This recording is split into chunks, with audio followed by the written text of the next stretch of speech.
comenzamos. A Él la gloria, a Él la alabanza, el poder y el imperio por los siglos de los siglos, porque Él es Dios, el gran yo soy. Por eso alabemos juntos y adoremos a nuestro Dios.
a la muerte fue porque Él me amó. De tal manera me amó,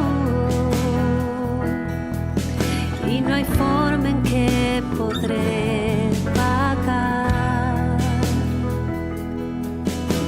el precio de su gran amor. Pero toda mi alma quiero dar por su amor. Yo viviré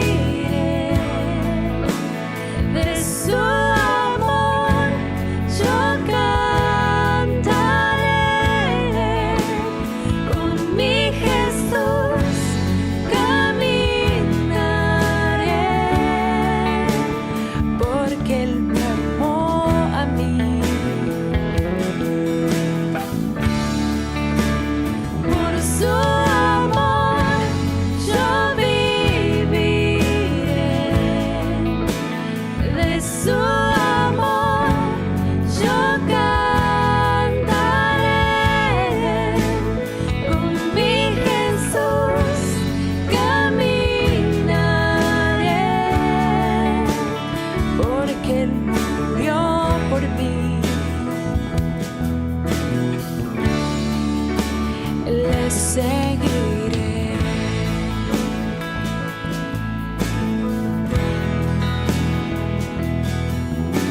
De tal manera me amó, que su vida no escatimó.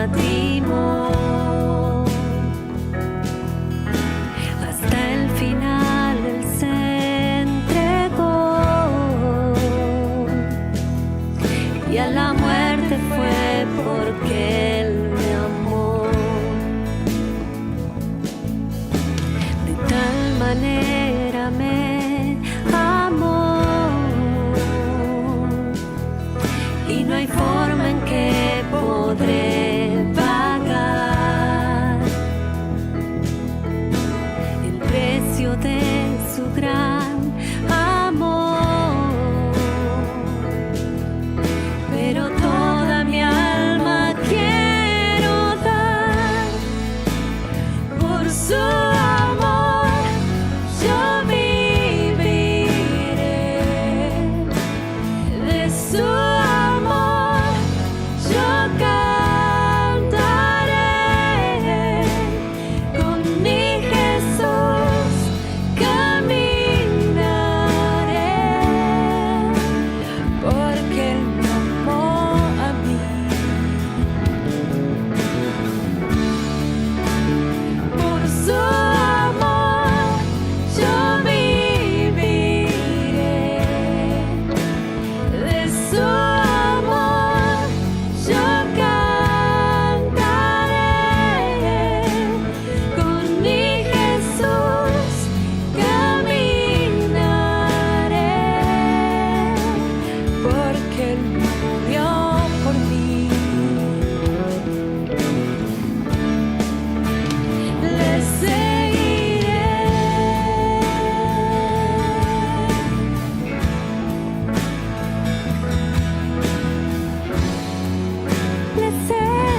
le seguiré.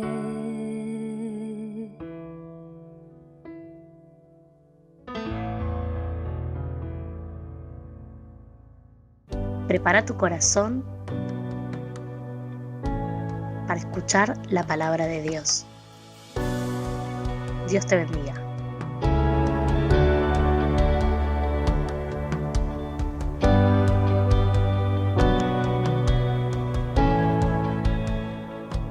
Quiero invitarle a abrir la Biblia en Primera de Pedro. El tema de esta noche, como continuación del domingo pasado, el tema es el Dios de toda gracia. El Dios de toda gracia. Quiere decir el Dios de toda ayuda, de toda bondad, de todo beneficio, de todo auxilio, de toda bendición. Nuestro Dios. Nuestro Dios.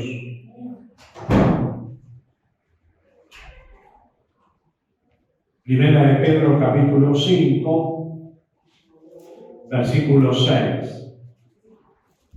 Humillaos, pues, bajo la poderosa mano de Dios, para que Él os exalte cuando fuere tiempo, echando toda vuestra ansiedad sobre Él, porque Él tiene cuidado de vosotros.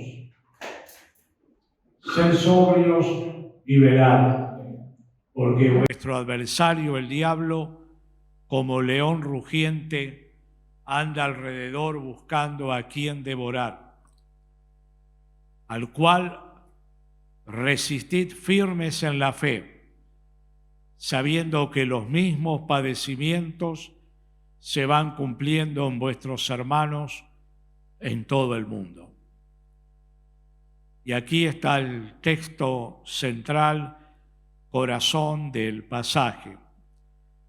Mas el Dios de toda gracia, que nos llamó a su gloria eterna en Jesucristo, después que hayáis padecido un poco de tiempo, Él mismo os perfeccione, afirme, fortalezca y establezca. A Él sea la gloria y el imperio por los siglos de los siglos. Amén. Amén. Bendito sea el Señor. El domingo pasado hablamos acerca de la recuperación de valores que la erosión del tiempo, de la cultura, fueron desgastando, como el valor del quebrantamiento, de la humillación delante de Dios, el valor de ser sumisos, de tener una armoniosa relación los unos con los otros, el valor de humillarnos, verso 6, bajo la poderosa mano de Dios, para que Él nos exalte cuando fuere tiempo. Y esa frase cerró nuestra primera conferencia, que Dios nos exalta, Dios nos levanta, no cuando nosotros elegimos el tiempo, sino cuando Dios elige el tiempo. Y en el transcurrir de la vida hay épocas de dificultades, de pruebas, de sinsabores, de aguas amargas, de no comprender por qué suceden ciertas cosas, y de pronto el corazón humano se endurece, se pone árido y reacciona en contra de las circunstancias, pero también reacciona en contra de Dios, que permite estas circunstancias adversas. Y pide con energía, pide con una voz de socorro que Dios intervenga y que cambie esas situaciones. Sin embargo, Pedro nos dice que hay un tiempo que Dios tiene, el tiempo de la exaltación. Es el tiempo de Dios, no es nuestro tiempo. Es el tiempo kairos de Dios. Y yo camino en fe, aunque no entienda todo aquello que me sucede o que ocurre a mi alrededor. Porque a los que aman a Dios, todas las cosas suceden para bien, las aguas amargas y las aguas dulces. Dios siempre tiene algún árbol en el desierto para endulzar las aguas amargas y convertirlas en aguas dulces. Ahora bien, dicho esto como vínculo con el domingo anterior, hoy quiero tomar este énfasis, este título que se le da a nuestro Padre Celestial, a nuestro amado Dios, el Dios de toda gracia. ¿Quién escribe esto? Pedro. San Pedro. ¿Quién más que como Pedro puede hablarnos, enseñarnos y comunicarnos acerca de la gracia de Dios? Lo había vivido en carne propia. Dios lo había llamado a la salvación junto a su hermano Andrés por pura gracia. Dios lo había llamado al servicio, dejó las barcas, las redes, por pura gracia. Pero este mismo hombre, 34 años antes, había fracasado. Se había equivocado. No había confiado plenamente en la gracia de Jesucristo. Había confiado en sus propias fuerzas, en su propio anhelo, en sus propios deseos, y negó 3 veces a Jesús.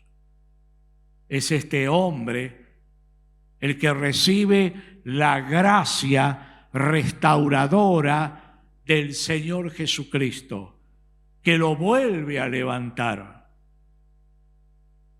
Él era una autoridad para hablar a la iglesia de su tiempo en medio de grandes pruebas y a nosotros hoy acerca de lo que significa la gracia restauradora de Dios. Una gran autoridad. Y finalmente él experimenta esa gracia que Dios le da, le confía un ministerio poderoso que alcanzó a las 3 grandes culturas de su tiempo, a los judíos, a los griegos, a los samaritanos y a los gentiles. ¡Qué maravilloso!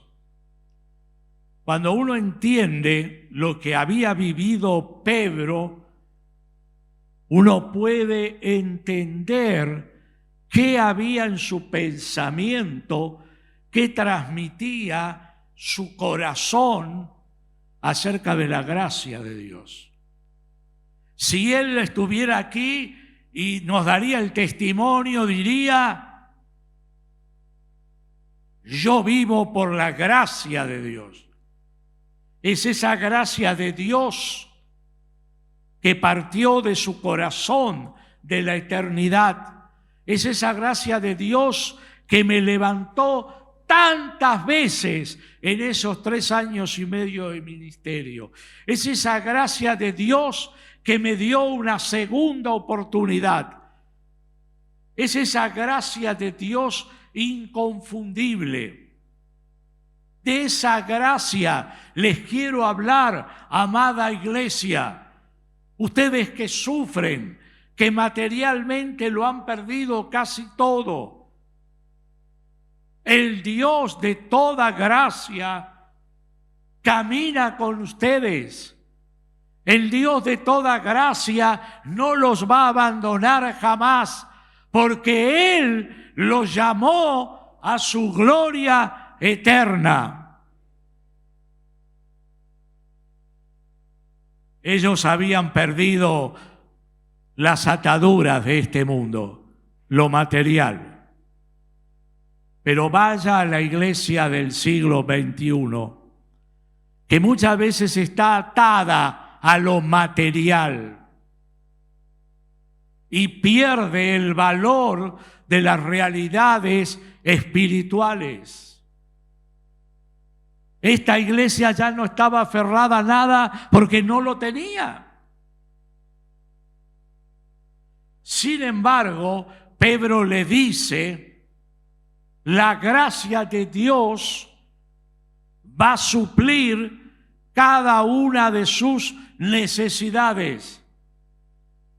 Si Dios preparó un lugar en el cielo para ustedes, si Dios colocó a su Hijo Jesucristo en la cruz por ustedes, ¿cómo no los va a guiar a las mansiones eternas? Confíen, confíen. Y abre un paraguas del alcance de esa gracia de Dios. Un paraguas que es como una cobertura espiritual para ellos. Fíjese, verso 7. Una cobertura espiritual para que nosotros vivamos sin el peso de la ansiedad sobre nuestras vidas. Muchas veces nos golpea la ansiedad. Miramos la incertidumbre del futuro, las cosas que deseamos, las cosas que pueden suceder, y nuestra fe se desdibuja, se vuelve fría, árida, y esa ansiedad trae angustia. Trae angustia al corazón. Tal vez esos miles de cristianos se preguntarían, ¿nunca más volveremos a nuestra tierra? ¿Nunca más volveremos a ver a nuestra familia? ¿Nunca más volveremos a adorar en Jerusalén? ¿Nunca más? ¿Nunca más? ¿Nunca más? ¿Quién sabe? ¿Quién sabe? Y esa ansiedad los cargaba aún más en medio de sus dificultades. Y ese paraguas de gracia lo abre Pedro y dice, coloquen sobre Jesucristo el peso de la ansiedad. Quítelo de sus manos. Dios está en control de todas las cosas y no nosotros. Cuando miramos al futuro con incertidumbre, nos hace daño. ¿Por qué? Porque lo que nos muestra es que todo está fuera de nuestro control. No podemos manejar el futuro como desearíamos. Eso está sucediendo en el mundo, pero también sucede en la iglesia, también sucede en las familias.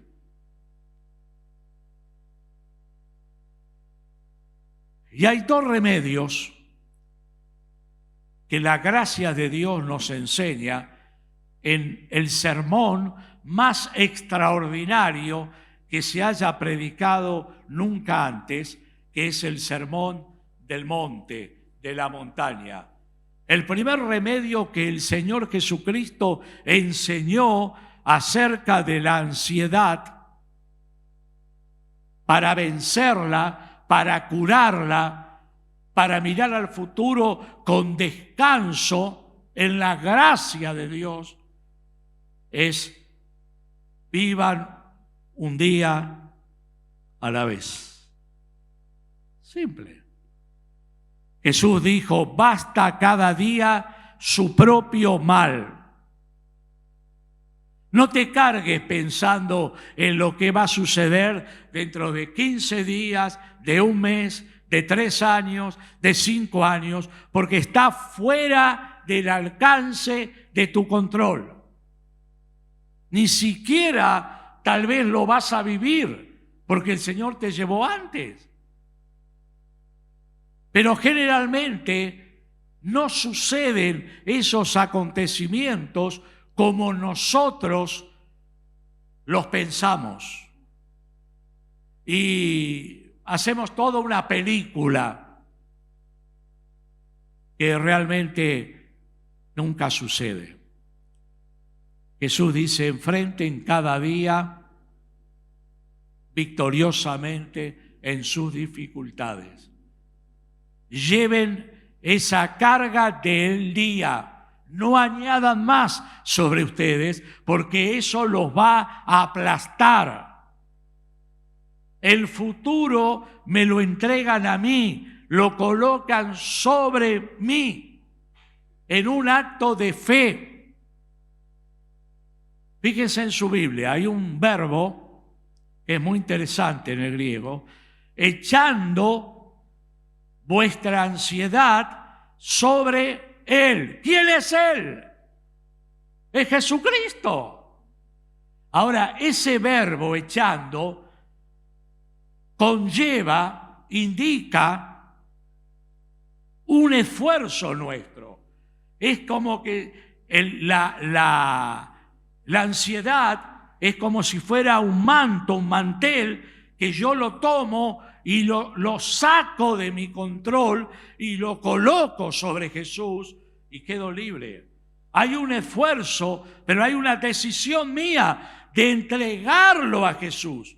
Ese término es el mismo que se utiliza cuando Jesús entraba a Jerusalén y la gente echaba mantos, palmas, ¿entienden? Es exactamente el mismo verbo.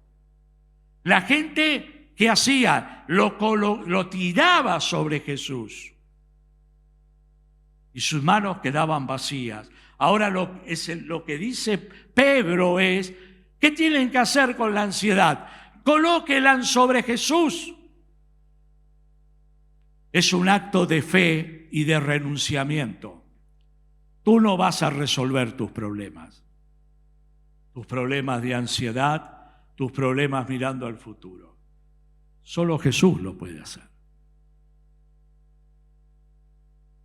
Ahora, ¿qué es lo que hacemos? Mire lo que hacemos. Si este es la causa de mi ansiedad, voy a sacar esto. Si esta es la causa de mi ansiedad, y esta es la mano de Dios, primer error, yo la coloco en Dios, pero la sigo sosteniendo yo. ¿Dónde está la ansiedad? La sigo teniendo yo. Oro y le digo, Dios, ayúdame, te doy mi ansiedad, pero la sigo sosteniendo yo. Dios dice, déjala. Y confía. Como dice el Salmo 55, 22, echa sobre Jehová tu carga y Él te sostendrá. Otro error que cometemos es este. Sí, Señor, yo te entrego mi carga. Pero pasa un tiempo y lo que deseamos no sucede. Entonces vuelvo a Dios y tomo la carga y la sigo tomando yo y vuelvo a luchar yo. ¿Te capta? Está totalmente equivocado ese actuar. No es una acción de fe, no me libera. Echa sobre Jehová tu carga y confía en Él. Nadie mejor que Él va a tratar nuestras necesidades más profundas a su manera, que es mejor que la nuestra. A su manera. Por lo cual, ¿qué es lo que te aflige del futuro? Tus nietos, tus hijos, tu salud, tu economía, etcétera, etcétera, etcétera. Entrégalo a Dios. Suéltalo. Y vive un día a la vez. El segundo remedio que nos enseña el Señor Jesucristo en aquel sermón es este. No solo vivan cada día, sino vivan con la bendición de la añadidura de Dios. Volvemos al micrófono.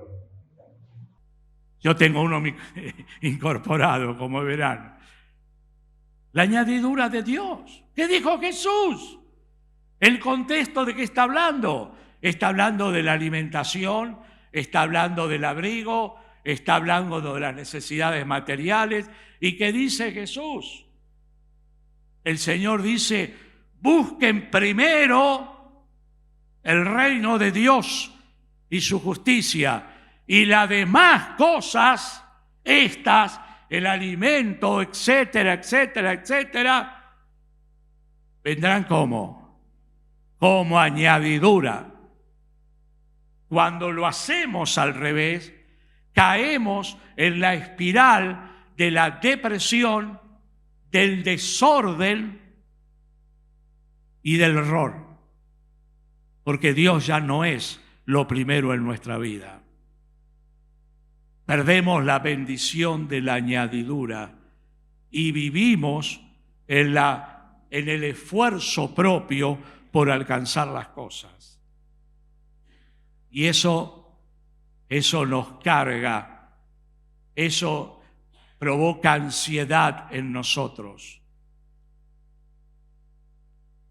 Busca primero a Dios.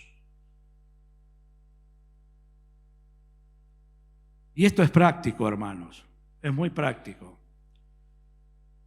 El día domingo es el día del Señor. Usted me va a discutir. Podemos hablar horas con la Biblia abierta, no con las ideas humanas, y yo se lo puedo demostrar. El día domingo es el día del Señor. ¿Qué quiere decir? Principalmente es el día en que dedicamos parte a nuestro reposo, si trabajamos el sábado, parte a la familia y parte para celebrar a Dios. Muchos tienen sábado y domingo. Otros tienen solo domingo. Sí, usted puede salir, divertirse, compartir con sus hijos. Claro que sí. Pero no olvide en la noche venir a celebrar a Dios. Eso es poner a Dios en primer lugar. Eso es ordenar la vida nuestra de acuerdo al principio de Dios. Te va a decir, yo tengo que trabajar, ¿no? Yo voy a decirle algo. Evítelo.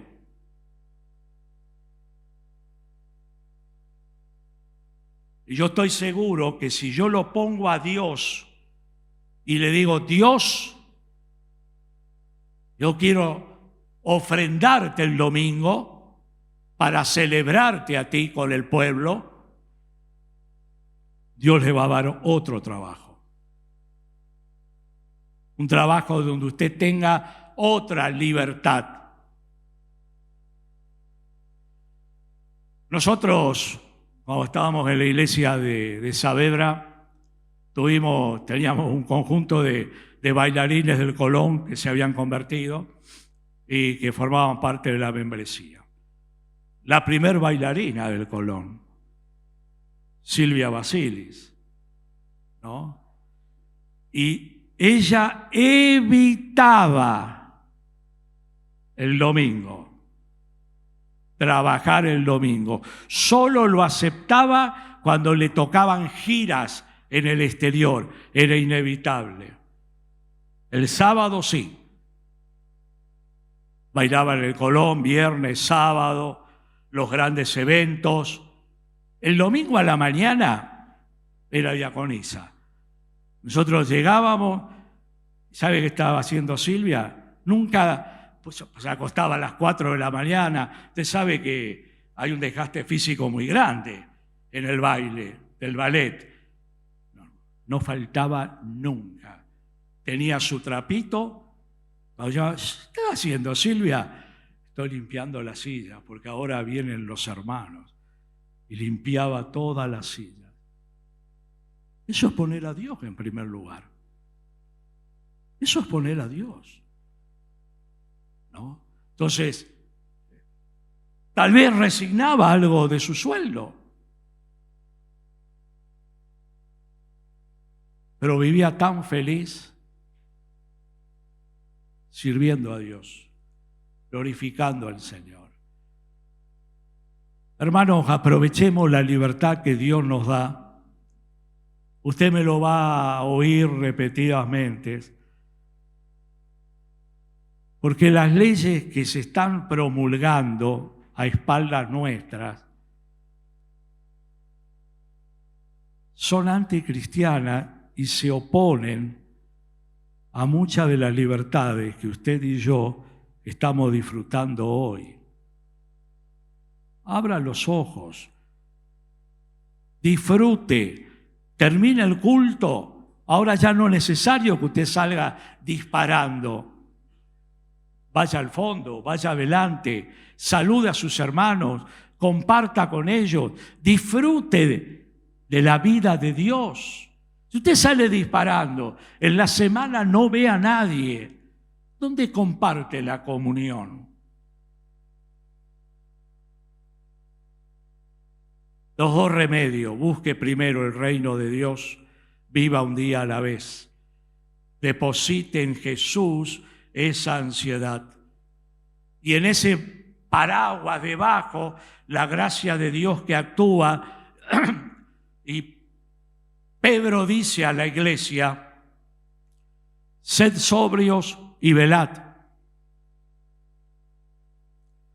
Sobriedad está hablando de autocontrol. Está hablando de no perder el control. Está hablando de conducta. A pesar de las dificultades y que la iglesia era nómada, se tenía que mover al ritmo de la persecución, Dios vivía en la iglesia. Y se sean sobrios en su conducta y velen. Velen. ¿Cómo estamos velando? ¿Tomamos en serio la vida de oración? Porque la razón que Pedro le da a la iglesia y nos da, porque el diablo, vuestro adversario, anda como león rugiente buscando a quien devorar. Es una razón muy profunda. Nos debiera movilizar a cambios.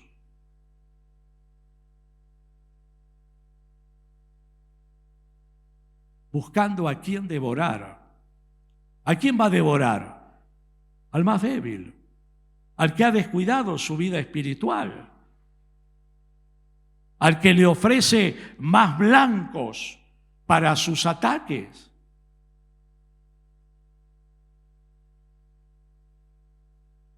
Prestemos atención, seamos obedientes a la Escritura. Es una advertencia de Pedro. Pedro ya está en la antesala de la muerte por el Señor. Está en Roma. Él sabe que sus días están contados. Y advierte: hoy es el último tiempo del diablo. El diablo está persiguiendo a la iglesia en todo el mundo con ideologías que afectan la política del mundo, el gobierno del mundo, y que es el antesala del gobierno del anticristo en el mundo. Iglesia, no duermas más. No duermas más. No es vengo al culto si tengo ganas, si puedo, sirvo a Dios, si puedo. Despierta, es lo que está diciendo. Sean sobrios, estén despiertos espiritualmente. Pedro dice, yo porque me dormí en el Getsemaní, negué a Jesús. Yo porque fui autosuficiente y dije, a mí no me va a suceder nada malo. Estuve 3 años y medio con Jesús y caí. No son los años de vida cristiana los que nos van a salvar. Es la fidelidad. Es el amor profundo a Dios. Me apasiona. El Dios de toda gracia obedece a Dios por amor. Por amor, abrázalo cada día y vive en esa gracia, en ese favor de Dios, desde lo espiritual, lo familiar y lo material también. Al cual, al adversario, al diablo, resistid. ¿Cómo? Firmes en la fe, no en mis ideas. Firmes en la fe de la palabra.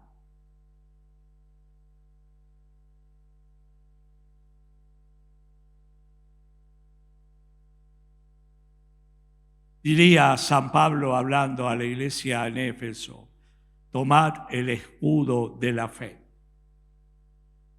Pero el diablo nos ha engañado acerca de esto. Yo se lo voy a decir.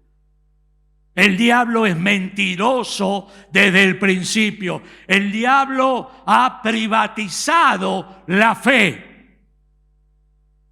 ¿Usted sabe lo que quiere decir? Ha dividido el pensamiento del cristiano en lo que es una fe privada, personal, íntima, y lo que es la fe eclesiástica en la iglesia, y le ha hecho creer que yo puedo mantenerme firme en mi fe individual y prescindir de la iglesia. Eso es diabólico, es diabólico. Nadie se puede sostener fuera de la iglesia, nadie. Eso dice la Escritura. Pero el diablo ha inculcado a muchos. Yo me mantengo en la fe. Leo en mi casa la Biblia, oro. No, Dios no dice solamente eso. Dios habla de la fe en la comunidad. La fe que se expresa en un abrazo, en orar juntos, en una mirada, en una palabra de aliento y en servir a Dios como comunidad en los dones que Dios nos ha dado. Cuando el diablo divide, privatizar quiere decir dividir el ámbito de lo público, de lo comunitario y llevarlo a lo individual. Cuando el diablo divide la fe en esas dos aguas, destruyó la iglesia. Abre los ojos. Nadie puede subsistir fuera de la iglesia. Nunca Pablo ni ningún apóstol en medio de las grandes persecuciones les dijo: déjense de congregarse o dejen de servir en la iglesia. Nunca. Al contrario. Y la iglesia servía más, se multiplicaba más y glorificaba a Dios más. Iglesia, despertémonos.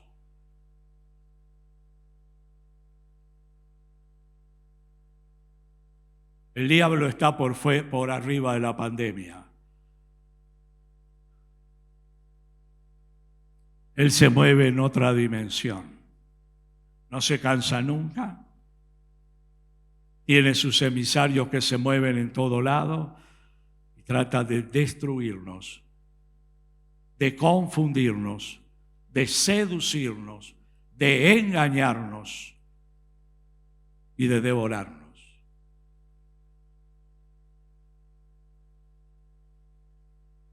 Mas el Dios de toda gracia,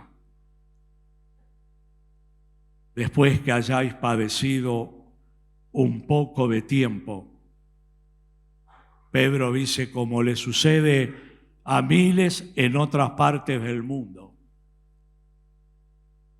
Hoy el Evangelio no entra en un montón de países, está prohibido. Y hoy el Evangelio en muchos países que entró está siendo perseguido a pena de muerte. La Alianza Cristiana y Misionera tiene entre 10 y 15 países en el mundo con misioneros, pero no dice dónde están.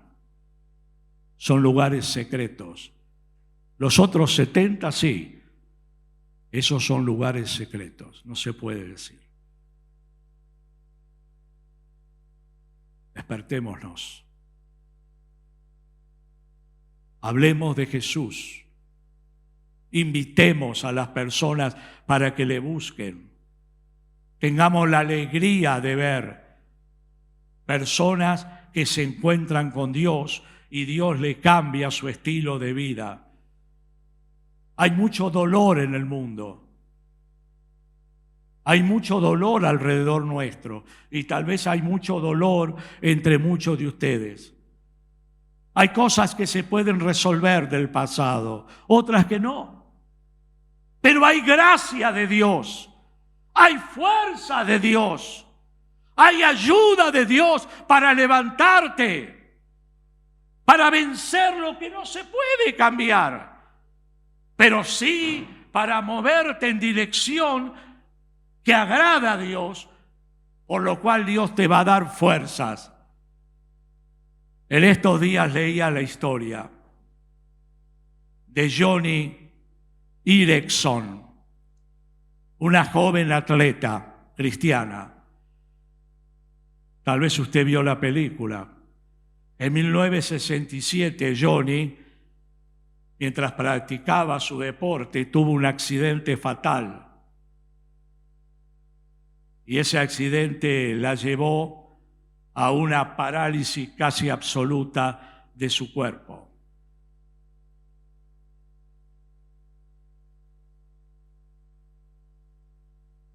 Cosas que suceden que no siempre entendemos. ¿Por qué? 3 años Joni estuvo enojada con Dios. Se peleó con Dios, porque no podía entender, y mucho de lo que le rodeaban tampoco, cómo a una cristiana fiel podía sucederle algo de esta dimensión.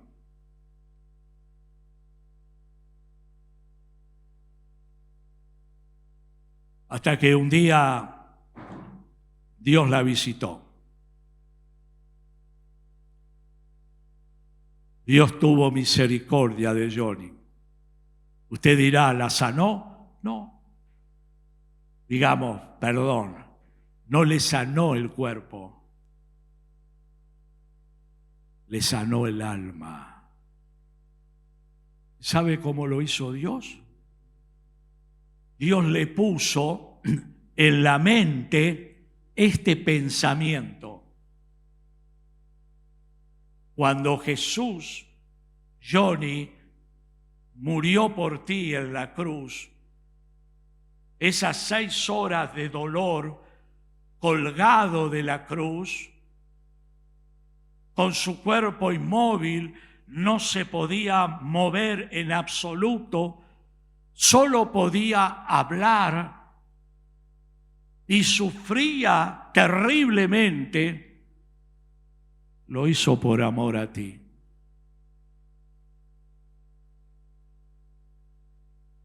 Y ahora tú estás como Él. Ya no te puedes mover. Solo puedes hablar. Pero yo estoy contigo como estuve con Jesús. Y esa idea que el Espíritu Santo le transmitió, la sanó totalmente. Usted sabe a lo que se dedicó ella.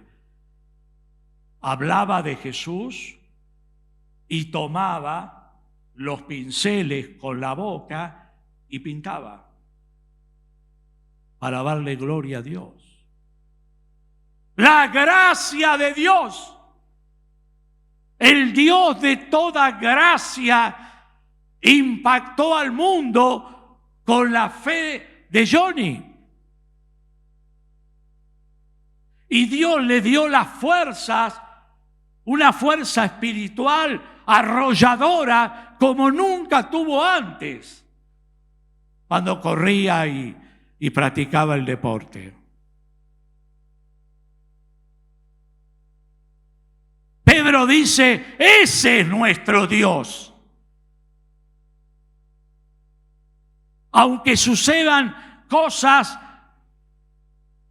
que no entendamos, muy duras, un dolor y un sufrimiento muy fuerte, siempre habrá gracia de Dios para ayudarnos y para bendecirnos.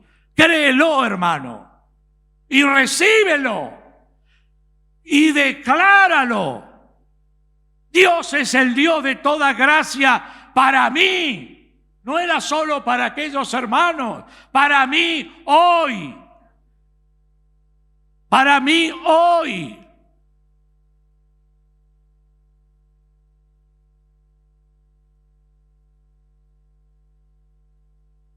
Hay una palabra apasionante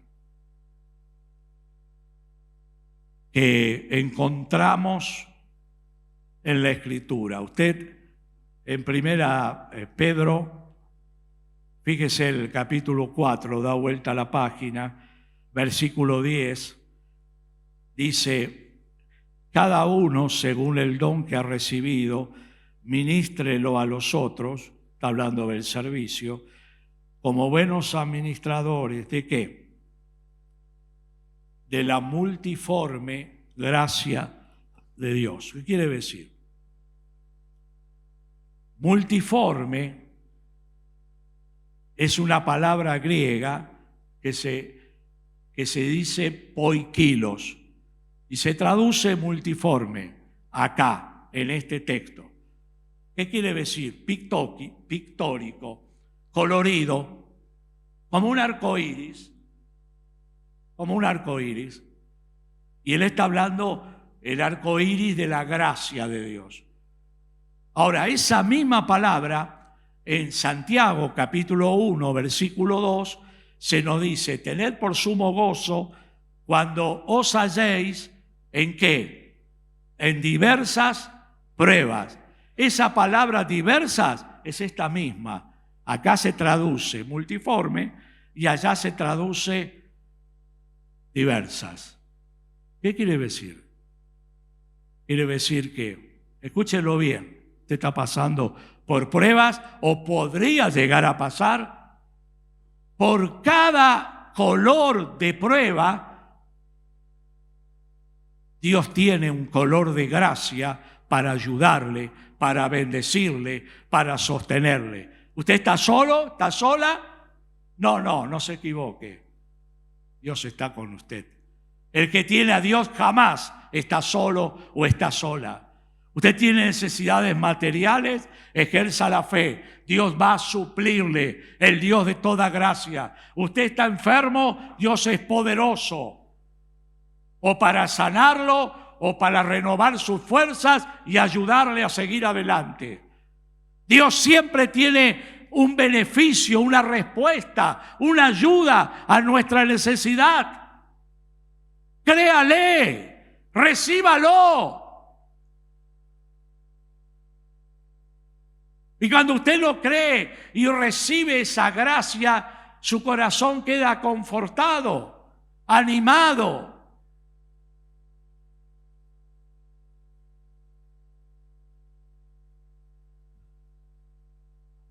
Me impacta lo que escribe Pedro. ¿Qué vigencia tiene hoy?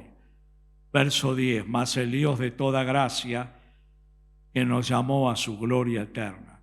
No lo olvide. Miramos demasiado la tierra y nos volvemos esclavos del tiempo y del espacio. Y perdemos la perspectiva de la eternidad, de la gloria. Esa perspectiva que los apóstoles nos han transmitido. Pablo dice, pues tengo por cierto que las aflicciones del tiempo presente no son comparables con la gloria venidera que en nosotros ha de manifestarse. Y Pedro diría, esa gloria a la cual el Señor nos llamó. Romanos capítulo 8, versículo 17. ¿Dónde estamos mirando? ¿Cuánto tiempo usted cree que más va a estar en la tierra? Yo tengo 70 años. Tal vez Dios me deje vivir 5 o 10 años más, 12 años más. A veces pensamos que vamos a vivir 500 años. Hagamos inversiones en la eternidad. Démosle gloria a Dios. Bendigamos a otros. Sembremos el Evangelio, el amor de Dios. Y luego los encontraremos allí. Esa gracia de Dios, verso 10, mire cómo actúa. Él mismo os perfeccione. ¿Qué quiere decir? Os restaure. La palabra original significa un hueso que se quebró y que luego es entablillado o enyesado y que se restaura, que queda soldado. Es una imagen. A veces nuestra vida se quiebra y necesitamos que Dios la restaure. ¿Qué nos diría Pedro? Si lo sabré yo. Mi vida aquella noche se quebró. Salí afuera y lloré amargamente mirando a Jesús, a quien lo había negado 3 veces.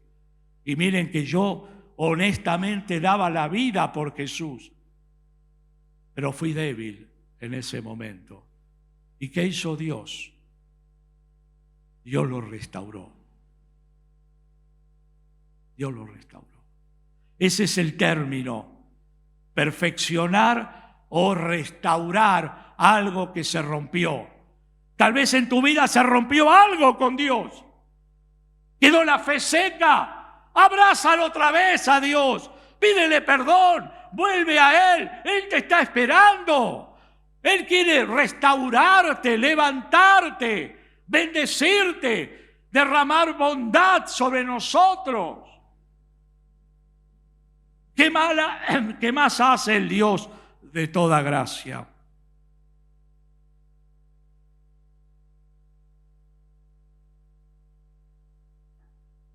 Os perfeccione, os restaure y afirme. ¿Para qué? Dice Pedro, necesitamos ser afirmados para no caernos. Para no caernos. Y no hablo físicamente, él está hablando espiritualmente, para no caernos espiritualmente.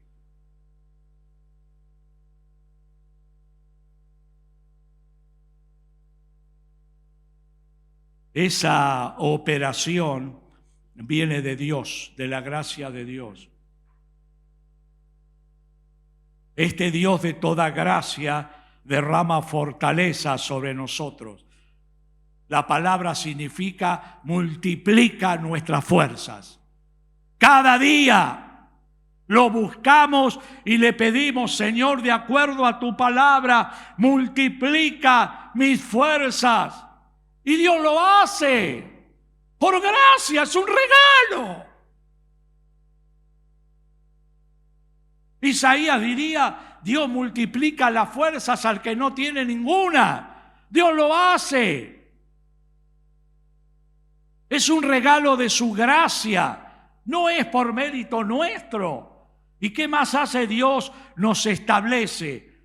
Y establecer quiere decir que fundamento, para abajo, cimientos de nuestra fe, temple. Es como cuando toman al hierro o al metal, lo colocan en el fuego y cuando alcanza la temperatura, lo van a templar en aceite. Y cuando se lo golpea, está duro, está firme.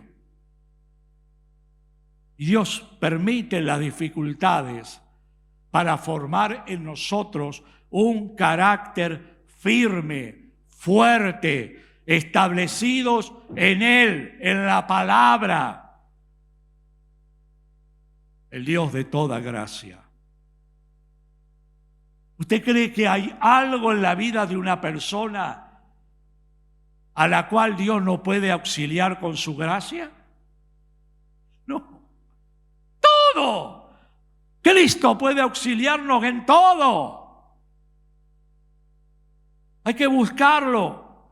Y te animo que este es un ejercicio personal. Tú y Dios. Y a la vez es un ejercicio comunitario. La iglesia y Dios. Qué maravilla que es el Señor. El Dios de toda gracia. El fuego de la prueba no debe destruirnos, sino debe fortalecernos. De acuerdo a una querida hermana que algunos de ustedes conocieron,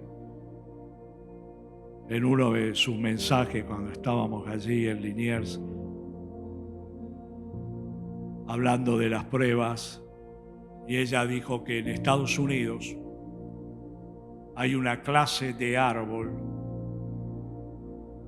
cuyo tronco no se puede quemar.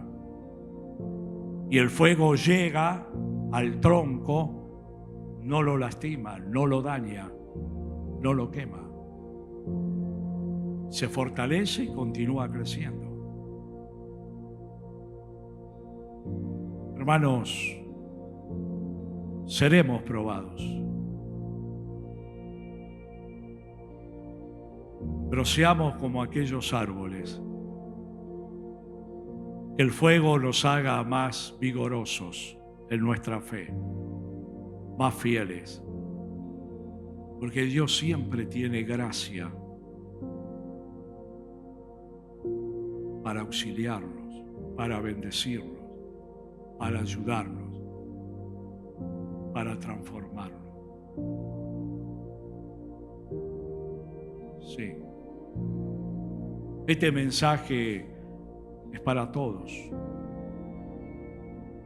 Nadie vive fuera de la gracia. Ninguno. Llegamos al Señor por gracia, vivimos por gracia y seremos llevados por gracia. Porque la gracia nace en el corazón de Dios.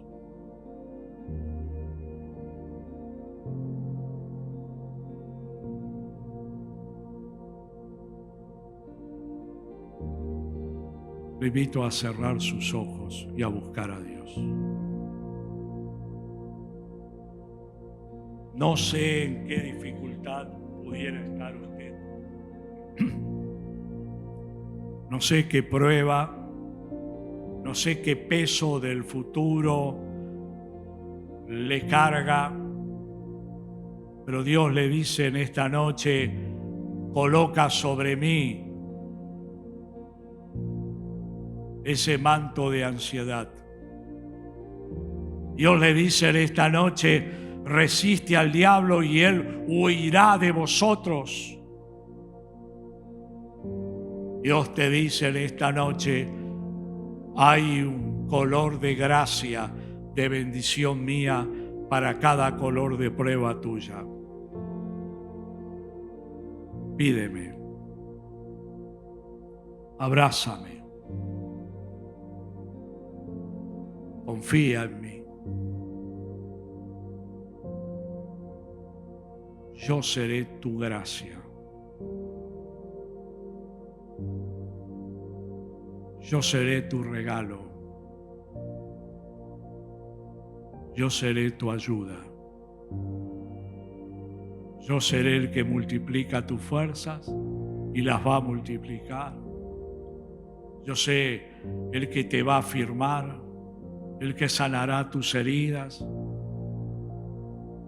Yo estaré contigo.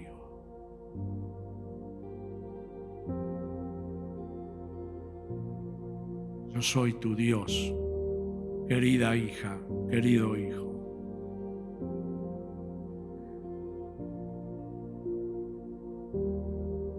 Yo soy tu Dios. El Dios de toda gracia. Coloca en Él